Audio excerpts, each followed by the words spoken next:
This episode of the Coarse podcast has been sponsored in part by Irving Cliff Brewery. If you're in Northeast Pennsylvania and you're looking for some of the finest craft beer around, look no further than the Irving Cliff Brewery, located at 2 Chapel Street in lovely historic Honesdale. With an attention to detail that feels high-end and small-town comfort, Irving Cliff Brewery does beer, and they do it very, very well. Irving Cliff Brewery, 2 Chapel Street, Honesdale, PA 18431. Now on to the show.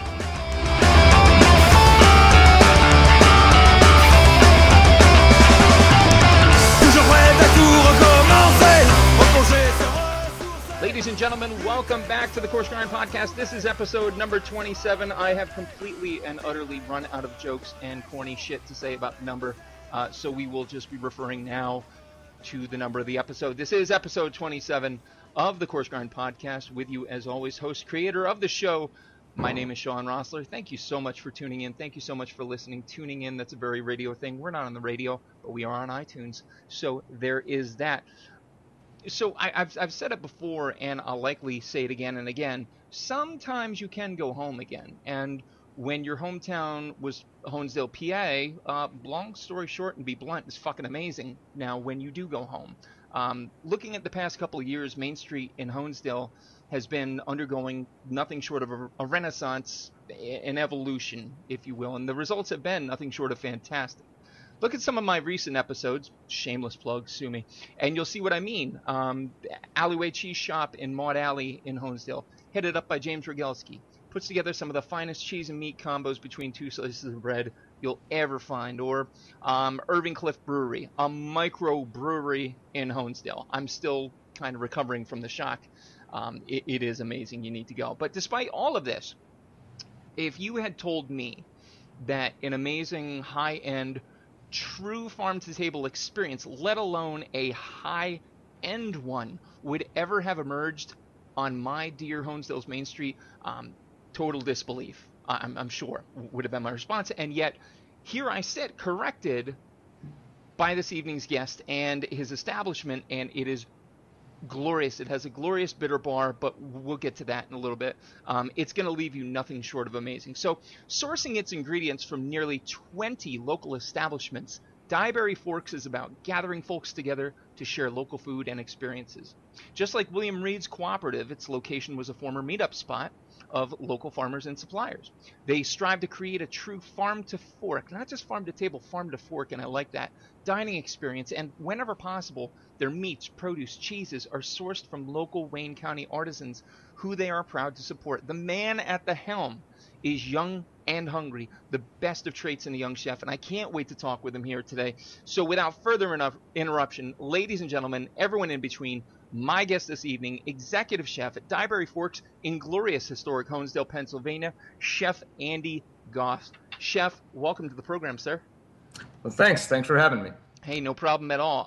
As we discussed before, 3 sections: starters, mains, and afters. Starters, where you're from; mains, where you're at; and afters, where you're going, and some extra stuff. So without any hesitation whatsoever, let's hear about the chef behind the restaurant. Chef Andy Goff, tell me about where you grew up eating. What was I grew up eating at home. My family had only one income and 4 kids, so it was really going to McDonald's once a year was a huge thing. But my mom was a pretty big foodie. My dad was, kind of bland New England guy. But I had always been interested in food. I started cooking my own food, I think, when I was 4. So my mom had gone back to work and stuff, and my older sister was there to make sure I didn't set anything on fire. But yeah, I just always loved food. One of my first memories of food is butter in whatever, the frozen waffles or whatever that my mom had gotten me, and I was really hungry and stuffed every hole of it with butter. It was the most amazing experience of my life at that point. So from an early age, you discovered the whole fat equals flavor premise. Oh yeah, absolutely. Definitely. Do you remember what you were making at 4? I was making a lot of, I think, probably fried items in general, just pan-fried, whatever. Even if it came down to it, I would just take, like deli-cut salami and fry it up in a pan, throw some cheese on it, and make a sandwich. Nice. But, so, there was that and a few different things. I experimented with salad dressings for years. Just I had no idea what I was doing whatsoever. I didn't follow any recipes or anything like that, but I just kind of, looked at the ingredients, smelled it, Yeah. figured out what was in it, and then tried to recreate the commercially made food. A saucier in the making. Very cool. Very cool. So obviously you were experimental, but overall, what kind of eater were you growing up? Were you Uh, picky? Not so picky? I was picky on certain items, and I mean, when it came down to it, something that I learned throughout the years is it was seasonal. I wouldn't eat tomatoes until I was like 12 because I had gross tomatoes that were coming up in the middle of December. So then I had fresh tomatoes, and it was amazing. So I mean, I was somewhat picky, but I mean, not nearly as bad as most kids are. But like I said, my mom made a lot of homemade stuff. It was a lot of, old school New England, British style food, British, Irish, but it was just, a lot of braised meats, a lot of starches, a lot of pasta, pierogies, stuff like that. But I ended up pretty much just having, that as a base, but then learning later in life that there was so much more to food. Yeah. Yeah. Well, and picky is always the word we use there, but it sounds like you were selective, if not knowledgeable already on seasonality of produce. Yeah, well, I mean, around 12 years old, I realized that was why. But Okay. yeah. So I mean, I really was interested in pretty much everything, and as I tried things, I realized whether I liked them or not. So Yeah. Right on.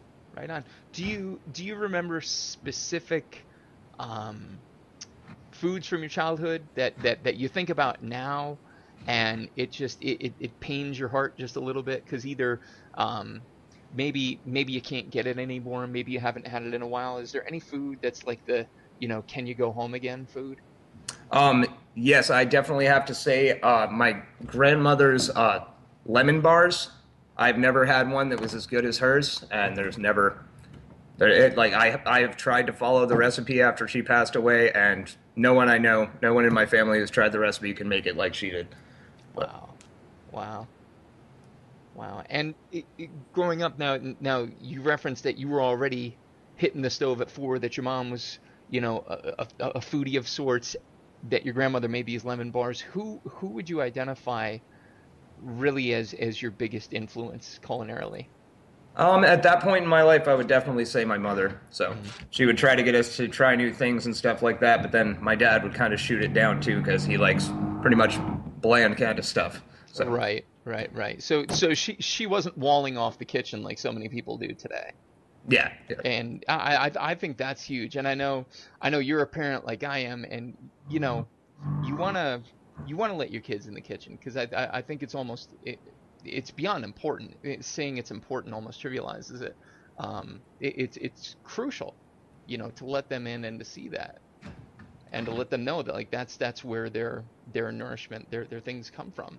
So um, when you were obviously you obviously knew food was something significant at 4. You're already frying things at 4. But when was it, if you can identify the point that you realized, like, wow, there's more to it than this. There's more to it than just eating it. This could be um, a job for me. This could be something I do. Do you remember the moment? I think I was probably around 13 or 14, and at that point, my only way to get into it was to start as a dishwasher, which I ended up doing. But at 13, I didn't have a car, and the area. I was in a pretty far away spot. Both of my parents were working, so it was kind of like I can't wait to get a job, but I had no way to get to a job until I was 16. So Right, right. So you started out the traditional dishwasher, work your way up through the ranks yes. route.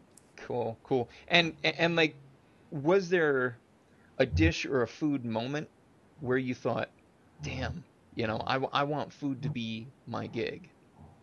Or was it just kind of like an overall feeling? I was kind of just an overall feeling. I mean, the first few years that I was cooking, it was around the Honesdale area and stuff, and nothing against them, but there's no like really great places here that are, blow you out of the water kind of places. I mean, there's a few in Hawley where it's just, you have an amazing, amazing meal. But as far as that, it was kind of just, like I want to learn the basics, and then move on from there. So my plan at that time was to kind of move around the country. I was very inspired by A Cook's Tour by Anthony Bourdain. Yes, Um, yes. which is a great book, but it turned out some of my friends were moving to New Mexico, and no, that was by the time I was like 21. But until then, it was just kind of, I worked in mediocre places, learned the basics, learned how to, be able to be really busy and send out food that looks good. But so I think pretty much like when I moved to New Mexico, in hindsight, I didn't really look into it too much because, well, it's really expensive to live there. But that and competing against every Hispanic guy, which I swear those guys are just amazing. They like come out of the womb and they can cook. Yeah, yeah. So, yeah, I ended up living there for about a year and then moved back to East Coast. But yeah, I mean, it was really more a matter of, hey, I want to go work at this place. I know when I left the area here, the Settlers Inn was the nicest place in the area, and I was very intimidated by it. I left, went to New Mexico, then I lived in Oneonta, New York for about 4 years, then ended up moving back to the area, and I remember driving by Settlers, and I'm like, oh, wait, I do want to work there. Like, nice. I know what I'm doing now. I can actually go in and not be threatened by the fact that it's such a nice restaurant. Yeah, yeah. That's awesome. So you obviously then ended up working there? Yes, I worked for it. I worked for their company for about 6 years. Wow. I was at Settlers Inn for 4 years, and then Glass Wine Bar and Kitchen opened at Ledges Hotel, and I went there to start that up as chef de cuisine there. And that was an amazingly awesome experience. I could never have imagined that in Wayne County there would be a small plates restaurant that focused solely on that, and had a great time there as well. And then it just came time to move on. But I've ended up a couple other places that just didn't work out, didn't have a real say in how things went, or they weren't looking for a sous chef or executive chef. So I was kind of in and around for a little bit there, and then I ended up at Dyberry Forks very end of last year. Came in as sous chef here, and then just ended up moving up. The exec that was here before wanted to move on to a different end of the culinary field, working in farms and stuff like that, and doing butchering and stuff. So he wanted to move on there, so I just kind of took over here.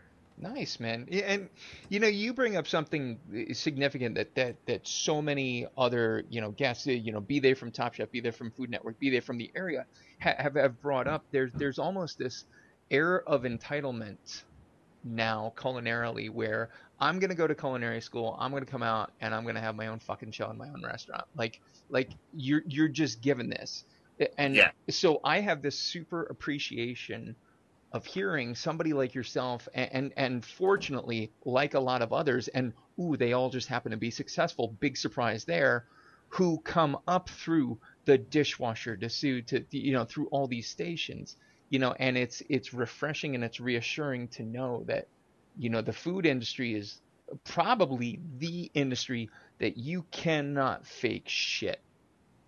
If you've been through it and you've learned to be busy. You said something important about learning to be busy. That's one of the things. You want to see somebody choke, find the person that was pampered, put them in the shit, and see how they dig themselves out. Yeah, exactly. And I mean, I've worked with some really great cooking school students, but most of them had been in restaurants before they went to cooking school. Yeah. I've also worked with some very, very entitled people who went to cooking school, came out, and thought they knew everything, and then choked the minute they were on the line. So yeah, that was and honestly, I've referenced this several episodes now. I've never been to cooking school, but I did work on a line, and one of the most humbling experiences is losing your figurative footing, and then trying to work your way out, and you better figure that shit out quick.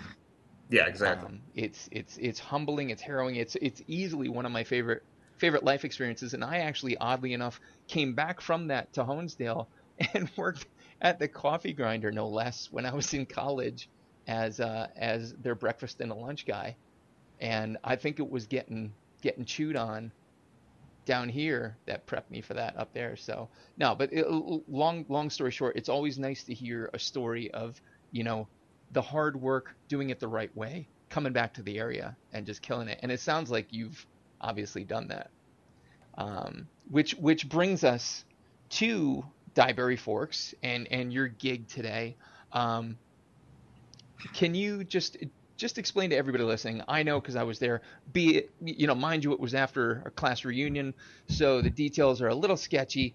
Can you give us the cliff notes of Dyberry Forks, 939 Main Street in Honesdale? Well, Forks, one of the greatest things about this place, and something that I take a lot of pride in, is that we are really genuinely contributing to the community directly. I mean, you lived here. It's farm country, and I mean, having the guys be able to, having the farmers that some of them I've known since I was 16, have started up farms, and they are actually able to put their stuff out there besides just going to a farmer's market where people are like, oh yeah, you know, I know them from that farm because I go to the farmer's market every week. Not everybody gets to do that. But contributing back to the community, and the fact that, you know, I can go, and I have a couple times brought my kids to the farms and being like, okay, this is where your potatoes are coming from, stuff like that. But it's just I love the fact that this building has so much history, and how the owners, Eric Kafka and Josh Green, have transformed this place back into what it was like 100 years ago. So, I mean, it was a diner for years, and there were, I think they said 2 layers of flooring and 3 layers of inner wall that they took out to get back to the original.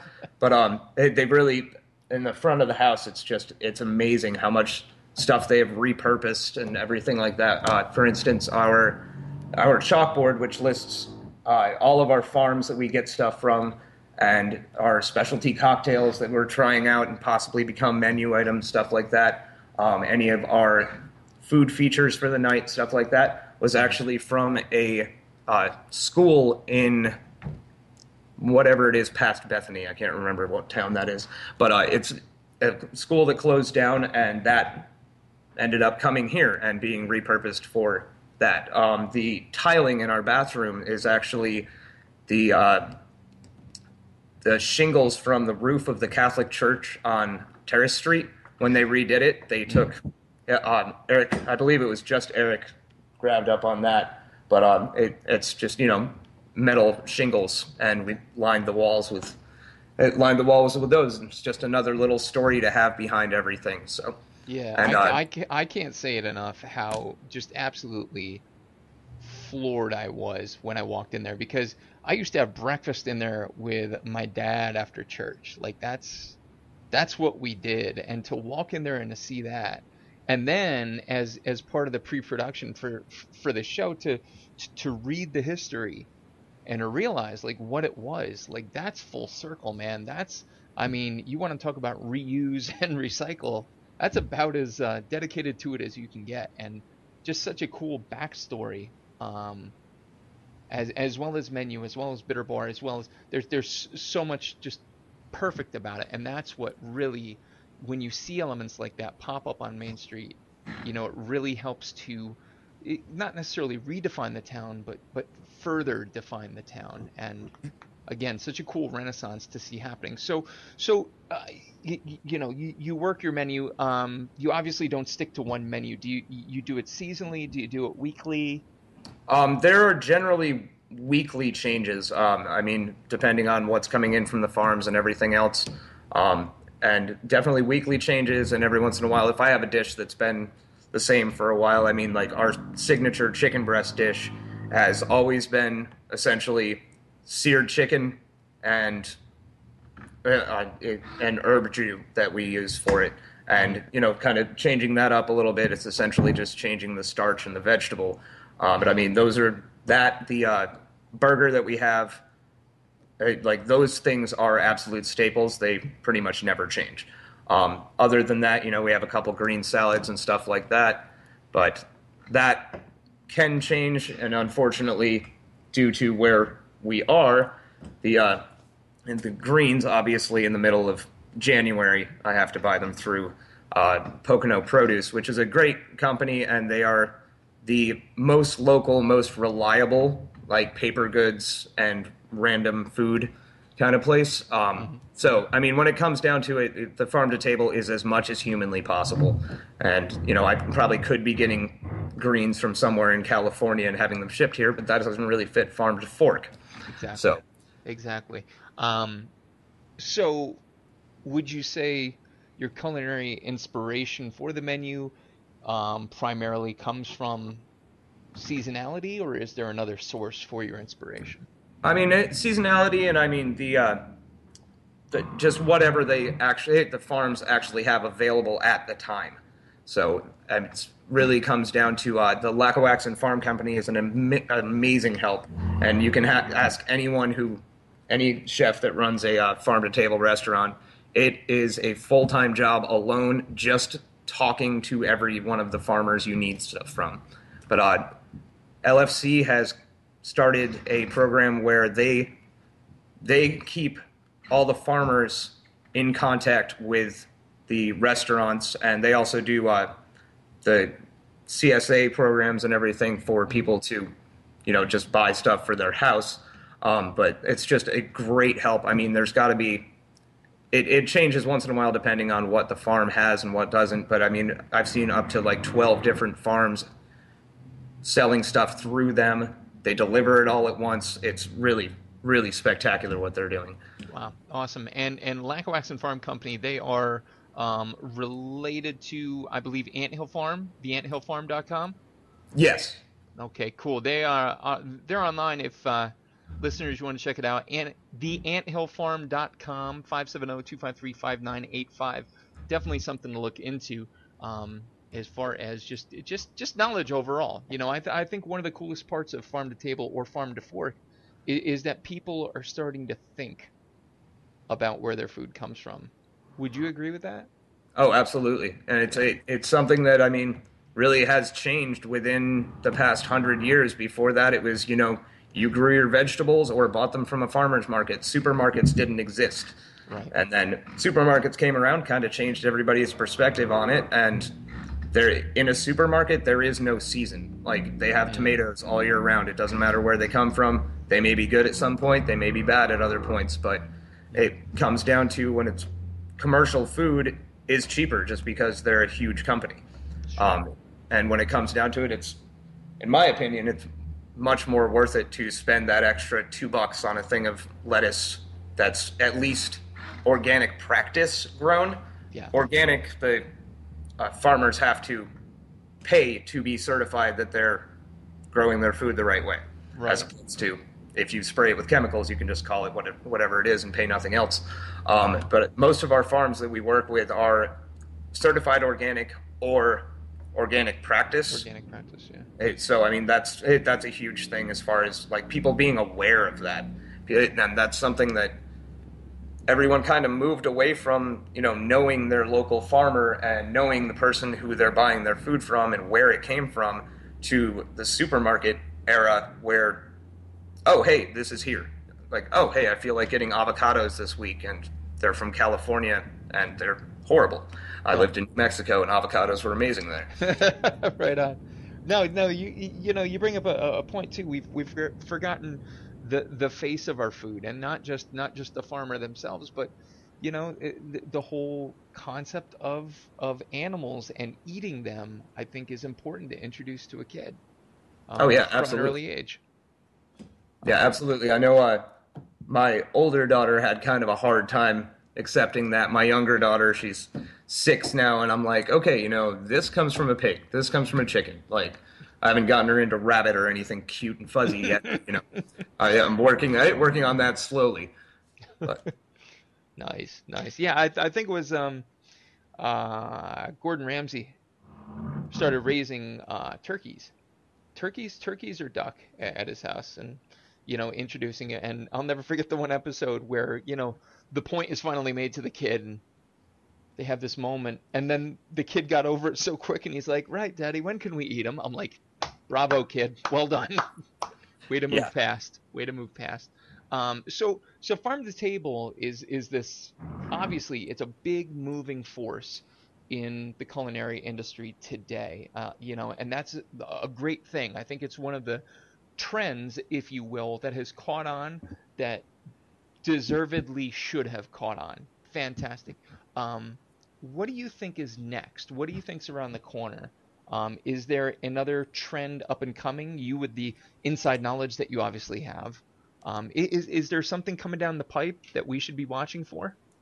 I mean, as far as a farm to table level, I mean, farm to table, I mean, it's going to help growth with smaller farms and stuff like that. But I mean, as far as food trends and stuff like that, I mean, it's almost impossible to keep up on unless you live in Manhattan. Yeah.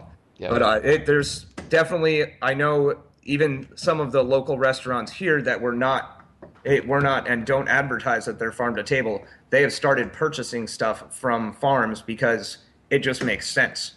I mean, there's certain times a year where corn is a huge thing in the area, and corn prices from local farmers are incredibly lower than they are from a supermarket.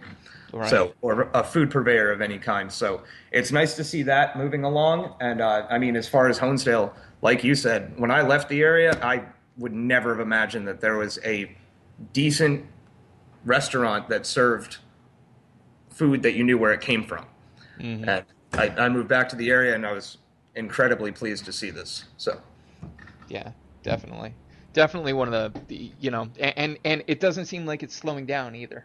I think that's a great thing. I've seen little blips on the radar before, but this is sustained. This is totally sustained, man. Cool. So, obviously, there could be cool stuff coming down the pipe. Is there anything going on in the industry right now that you just wish would go away? Is there any trend currently, anything that is unfortunately popular that you wish wasn't? I mean, as far as unfortunately popular, I mean, it comes down to people paying the price for things. And I know I've had several people throughout my career say something along the lines of, oh yeah, commercial chicken and something from the farm, I can't tell the difference. And that just makes me very sad. But some of the stuff that I think I'm kind of on the fence about is the molecular gastronomy stuff. Some of it's great. Some of it kind of freaks me out a little bit. There's a chemical, or it's actually an enzyme called transglutaminase, otherwise known as meat glue, which has some pretty cool things to do, but also it comes down to it. And I mean, I've heard of places taking bits of steak and sticking them back together with this stuff and trying to pass it off as something else. That's something that really concerns me.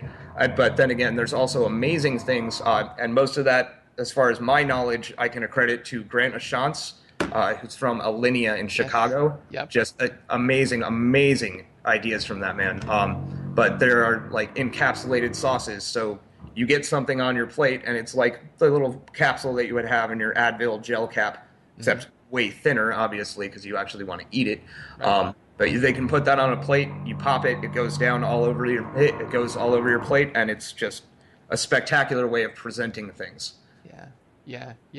I was kind of Wiley Dufresne. I think it was last year. Didn't he hang up his whites? And WD-50. I'm not sure. I know he had a battle with mouth cancer. Oh, I wonder if that had something to do with it. Wow, well, I didn't know that. It was we are talking about Grant Ashantz, right? Oh no, I'm sorry. I was talking about Wiley Dufresne. Oh, I'm not familiar with him. So, wow, no, I didn't know that about Ashantz though.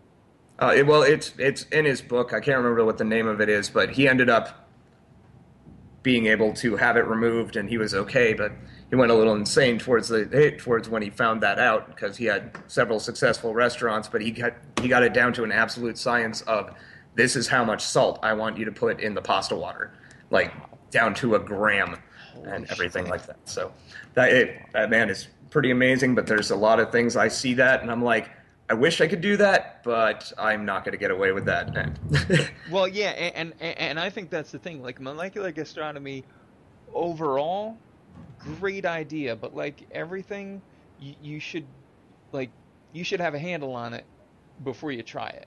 Oh yeah, absolutely.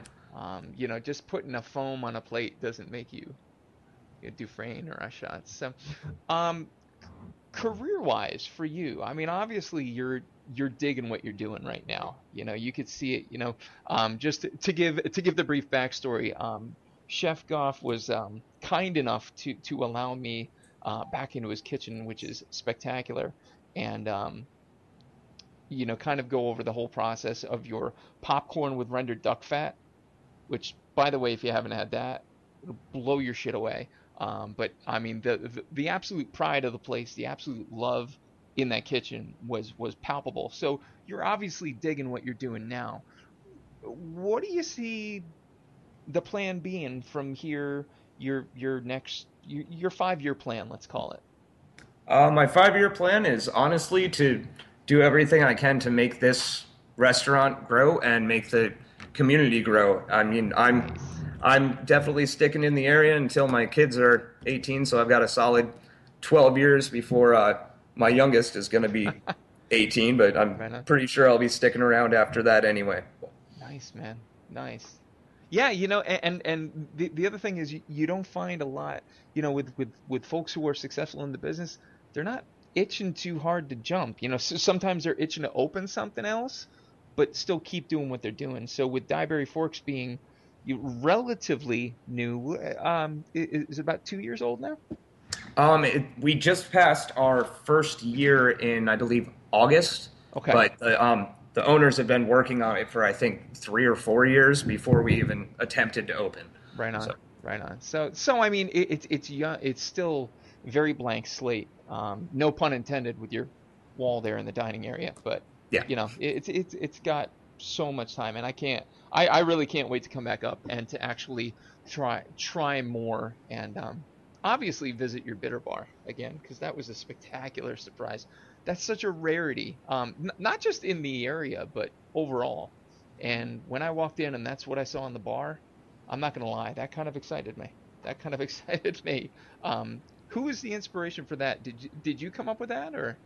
No, this was actually established by the owners and a friend of theirs, but they're really the ones, and our general manager as well, Amy Mortimer. She and this other gentleman, Keegan, I can't remember his last name. Mhm. He came in actually as a favor. It was a friend of the owners, and came in and kind of set up our cocktail menu and stuff like that. And we try to put our own twist on classics and stuff like that. But we also have our little signature cocktails which come out. Some of them are absolutely amazing. One of my favorites is the Campfire. Mhm. I'm not sure exactly what whiskeys and scotch are in it, but it is straight whiskey and scotch. They rub a thyme sprig around the outside of the glass and then serve it on top of the glass, and you take a sip of it and it smells like you're camping.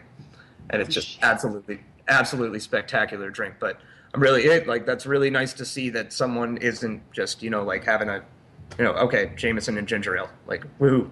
Right, right, So right, right. Oh, that's awesome, man. That's awesome. That's awesome. So, last section of the questions. Again, these are going to be a little more, outside of what you're doing, more about just you as chef, you as person. So, I'm standing in your kitchen, which I can say I've done, but you can pick either professionally or at home. Um, what what music would I hear? if you were in my kitchen, generally punk rock, heavy metal. Nice. Um, yeah, I kind of stick to that, but then it comes down to not everybody likes that, so I'll go for the Cream station on Pandora, stuff like that. Okay. I know my grill guy is a huge Rush fan, so we'll go to that or whatever else, but and try to keep whatever is going to keep morale up, because I know Yeah. listening to Tool all day long makes me happy, but not necessarily everyone else. Right on. Right on. How would you rate your mouth in the kitchen using the movie rating scale? Are Sorry, you what a was that? cusser? Are you a cursor? How would you rate your mouth in the I kitchen? definitely swear a lot, but it's not in anger. Mm. I learned long ago, probably about 10 years ago, I took over it. I started with management in kitchens, and I used to be, that Gordon Ramsay kind of guy screaming at everybody all the time. That doesn't get anyone anywhere. I swear a lot, but it's more just, accents. Um, Right, right. Right. Yeah, no, and there again, everyone who is, damn good at what they do, that's exactly what they say. It doesn't get you anywhere. I had a contestant from Top Chef, Lisa Fernandez, on, and she's since moved from her restaurant to a food truck. And she said, she's like, that's one of the most important places where you realize it because everybody can hear everything. oh, yeah. So, you've got, moms and dads who want to bring their kids to eat, you better keep your shit on lock. So, Yeah, so exactly. right It's on. the only way I can not swear is if you put like a child under 10 years old next to me. I Then I I actually totally pay attention. agree. I totally agree. Do you have a go-to curse word, Uh, phrase? generally, generally fuck. Yeah, yeah. Fuck is popular. Fuck is it's definitely probably won the most votes thus far. So theoretical situation here. You're going to be stranded on a deserted island, and you can only take three foods or food type items with you. What would they be and why? Black pepper, it is my favorite spice. I've actually heard this question in several different books and answered by several different chefs. I could get salt from the seawater strictly by boiling that down. So black pepper by far. Um, I would say black pepper, pork, and butter.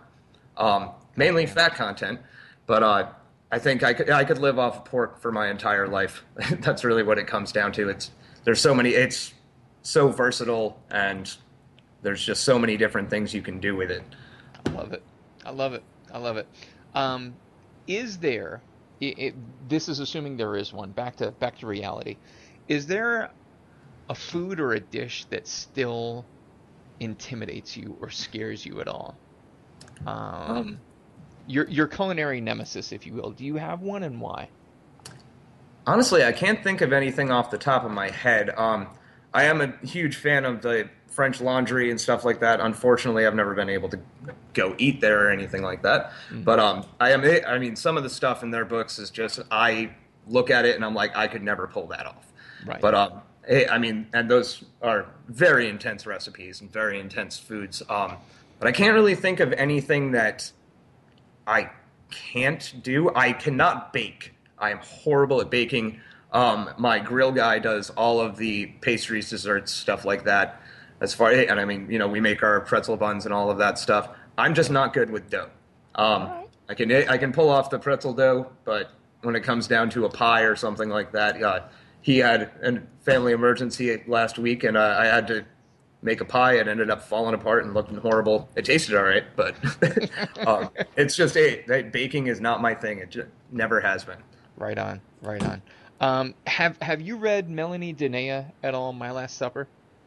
No, I have not. Okay, so it's two volumes, and I'm amazed. I always feel like with this question, this is like the one benefit I give all the guests because so many people haven't heard. They're absolutely amazing books. It's where the inspiration for this podcast came from because it's 50 very established, very successful chefs um, in each volume, and they're asked the same five questions centered around your last meal. And so I ask you, Chef Goff, what would be your ideal Last Supper? What would you eat? What would you drink? Who would be there? I would definitely have to say I would go with a Tullamore or Jameson and water and just a glass of water to go along with it. Of course, coffee at the end because I don't know any chef that can get through a 16-hour day without coffee. Uh, I would say that. I would think honestly some pork tenderloin, just some plain old roasted red potatoes are spectacular, and one of my favorite vegetables, bok choy. Nice. Right on, man. Right on. And finally, last question. You survived. Um, the simplest question and yet the most complex. what is food to you in a single word? Single word. That's hard.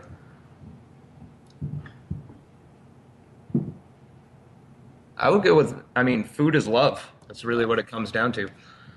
Nice.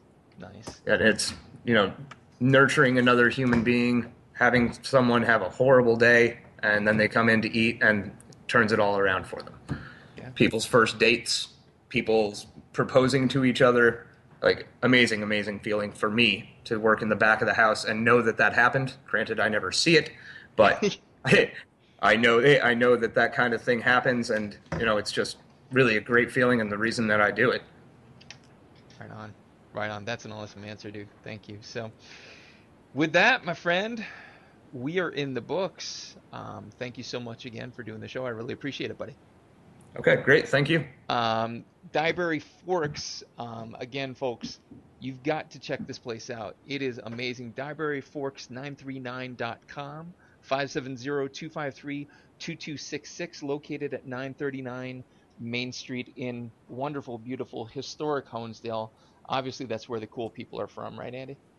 Absolutely. All right, man. Hey, thank you so much again. Ladies and gentlemen, this has been episode number 27 of the Coarse Grind podcast. My producer, Reverend Johnny Lamoria, a.k.a. Johnny Robinson. Be sure to check out his podcast, Cinematic Pig's Feet. Again, my guest for this episode has been Chef Andy Goff of Dyberry Forks. Check it out, 939 Main Street in Honesdale. Next time, episode number 28. Be sure to tune in, and we'll catch you then.